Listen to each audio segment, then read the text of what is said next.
Hola a todos. Pasamos muy buenos momentos en la India explorando la fascinante vida de Shivaji Bhonsle, también conocido como el Gran Marat o el Chhatrapati Shivaji Maharaj. Fundador del reino Maratha en el siglo XVII, hoy van a descubrir la epopeya Maratha que él desencadenó con su éxito y que es esencial para comprender la India moderna. Si aún no han visto los mini documentales que les ofrecí sobre él, igual podrán entender este mini documental sin problema. Les recomiendo mucho ver esos videos antes de seguir. Los enlaces están en la descripción. Me imagino que se preguntan, ¿por qué este buen viejo D. Mistif? Historia me habla tanto.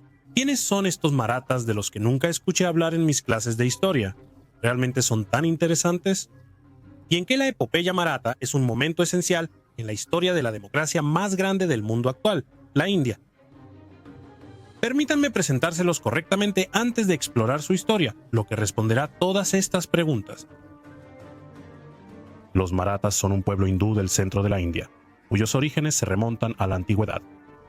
Su particularidad radica en haber transformado los equilibrios políticos del subcontinente indio desde el siglo XVII, dominándolo hasta que los británicos, con dificultad, lo sometieron a principios del siglo XIX, tras 3 guerras que no siempre ganaron con el objetivo de controlar la India.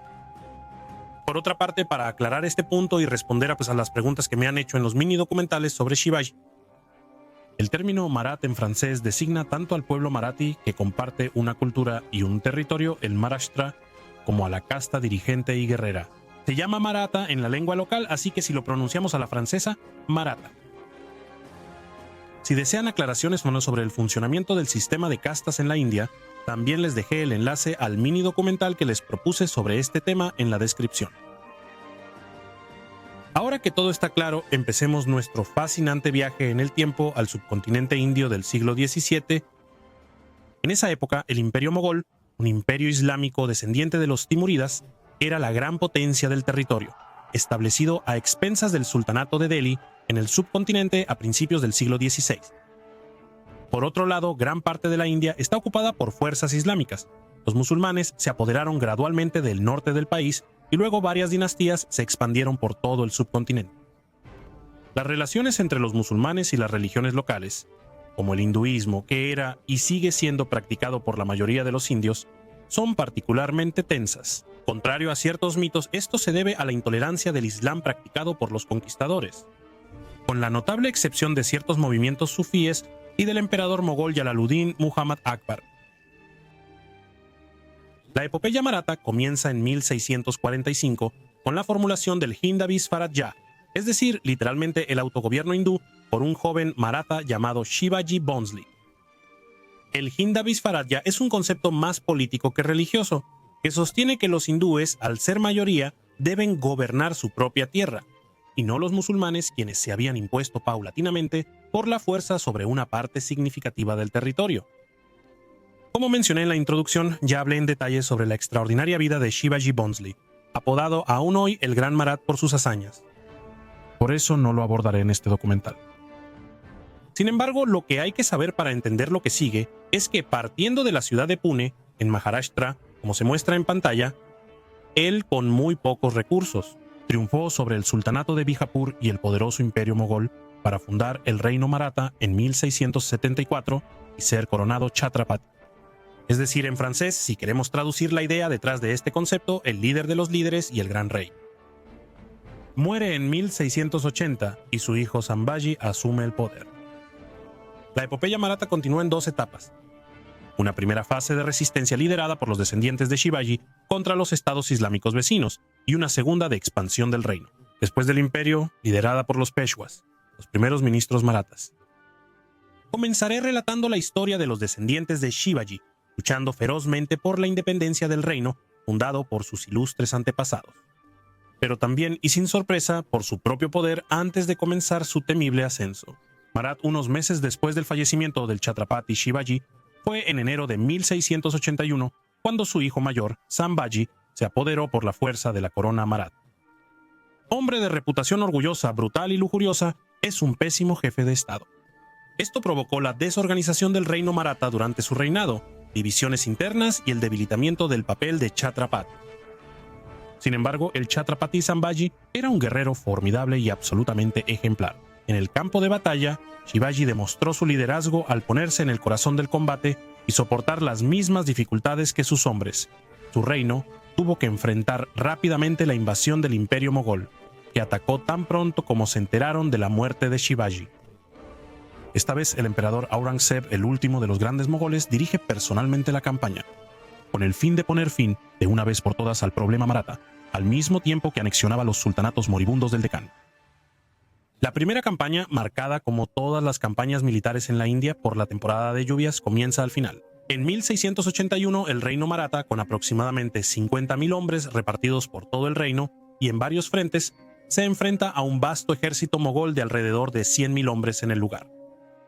La campaña concluye en abril de 1683 con la derrota de los mogoles, quienes no consiguen asentarse permanentemente, y uno de cuyos símbolos es el sitio del fuerte de Ramsey, donde una guarnición maratha improvisó cañones ahuecando troncos de árboles y fabricando balas con piel de animal. Estarás de acuerdo en que es ingenioso, resiste valientemente al poder mogol con éxito. La segunda campaña de finales de 1683 a principios de 1684 también fracasó.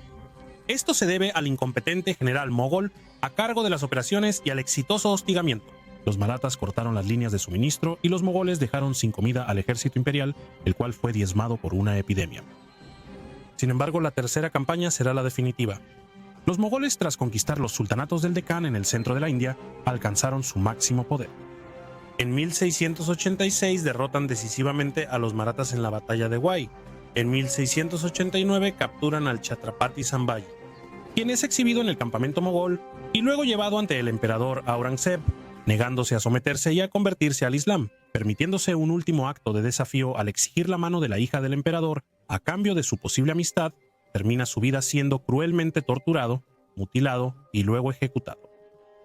Además de castigar a su enemigo, Aurangzeb esperaba así infundir terror entre los marathas, dividirlos y eliminar el legado de Shivaji. En ese punto histórico, la situación parece comprometida para el reino maratha. El estado está fragmentado y caótico, el ejército maratha se encuentra debilitado y desmoralizado. A esto se suma la atroz ejecución de Sambhaji, así como la captura de su esposa, de su hijo Shahu, quien debió haber subido al trono, y de buena parte de su séquito. Es una situación que no da lugar al optimismo.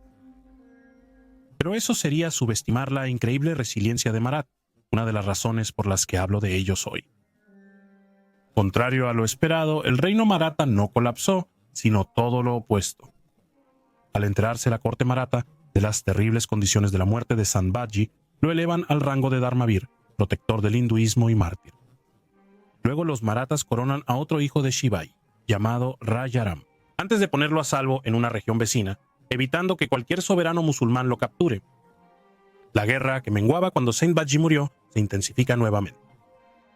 Bajo las órdenes de los generales marathas, en particular Santaji Ghorpade y Danaji Yadav, los marathas logran recuperar fuerzas y desatan una especie de guerra total. La guerra fue especialmente dura para los civiles de ambos bandos, pero muy eficaz. Estos últimos aplican el Ganimi Kava, que significa victoria por la astucia en marathí, una lógica militar maratha que se juega tanto a nivel estratégico como táctico. Este método, iniciado por Shivaji y perfeccionado por sus sucesores, compensa la inferioridad numérica y de equipamiento, utilizando la movilidad de las tropas y diversos engaños y tácticas para desorganizar a un enemigo más poderoso y luego derrotarlo. En resumen, esto se asemeja a la guerrilla a gran escala, respaldada por un ejército veloz y disciplinado. En 1700, Chhatrapati Rajaram muere y su pequeño hijo Shivaji II sube al trono bajo la regencia de su madre, la Maharani Tarabai. Cabe mencionar que la última es el personaje inicial de la Confederación Maratha en el juego Empire Total War. Tarabai, una mujer de carácter fuerte, decidida y buena administradora, dirigía personalmente las campañas militares. Junto a sus hábiles generales, ella neutraliza a los mogoles atacando sus líneas de suministro y llevando la guerra a su territorio. Incluso hizo que los territorios mogoles fueran tributarios temporales del reino. El emperador Aurangzeb tuvo que enviar tropas para defender sus tierras debido a la guerra, pero no verá el final de esta. Fallece en 1707 a los 88 años de edad, tras más de 26 años de una guerra que agotó sus ejércitos, finanzas e imperio. Pero la guerra no termina por eso y la corte mogol libera a cierto Shahu, el hijo del Chhatrapati Sambhaji, capturado varios años antes y que ahora ya tiene edad de reclamar el trono maratha. Los mogoles esperaban así debilitar a los marathas y eventualmente poner a un soberano que esperaban fuera dócil, o al menos favorable en el trono maratha. Esto desencadena un conflicto armado en el reino maratha, pero se resuelve rápidamente y Shahu toma oficialmente el poder en marzo, en 1708, en detrimento de Shivaji II, que entonces tenía 11 años. Al siguiente año, en 1709, los mogoles, en plena guerra civil, donde muchos bandos luchan, ya sea por el trono del imperio o por su independencia, reconocen oficialmente a Shah Rukh, terminando así la guerra que casi había concluido con la toma de poder de este último. Esta victoria, aparentemente milagrosa sin las explicaciones proporcionadas, anuncia la segunda fase del reino maratha. Su ascenso al poder lo convierte en un imperio y marca el retorno de un dominio hindú sobre la mayor parte de la India, esencial para comprender la historia del subcontinente y de la India moderna. El próximo mini documental, actualmente en edición, tratará sobre el ascenso de los marathas y llegará muy pronto. Al principio, pensaba abordar esta epopeya de una sola vez, pero eso no le haría justicia y tampoco sería muy agradable de seguir para ustedes. De hecho, quiero agradecerles sinceramente a todos por su admirable curiosidad que los llevó a hacer clic en este tema. Es un tema fascinante. Espero que se note en la pantalla y que lo disfruten tanto como yo.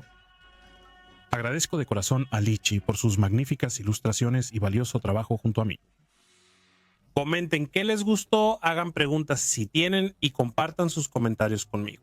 Es también donde ocurre, ya sea en contenido o forma. Un pulgar arriba, una suscripción y activar la campanita, si aún no lo han hecho, serán muy apreciados para apoyar nuestro trabajo. También es posible apoyarnos a través de UTIP y Tipeee, lo que me permite financiar el trabajo de Lichi, el acceso a ciertas fuentes y las largas horas invertidas en estos contenidos. Una vez más, muchísimas gracias a todos ustedes por haber visto este contenido. Compartan este documental con sus seres queridos y en sus redes sociales para que puedan descubrir la historia de los marathas. Y sobre todo, mantengan su interés y pasión por la historia. Nos vemos pronto para la continuación. Mientras tanto, los invito a visitar los excelentes canales del sello Herodote, del cual formo parte. Dejé el enlace al sitio del sello en la descripción. Hasta muy pronto.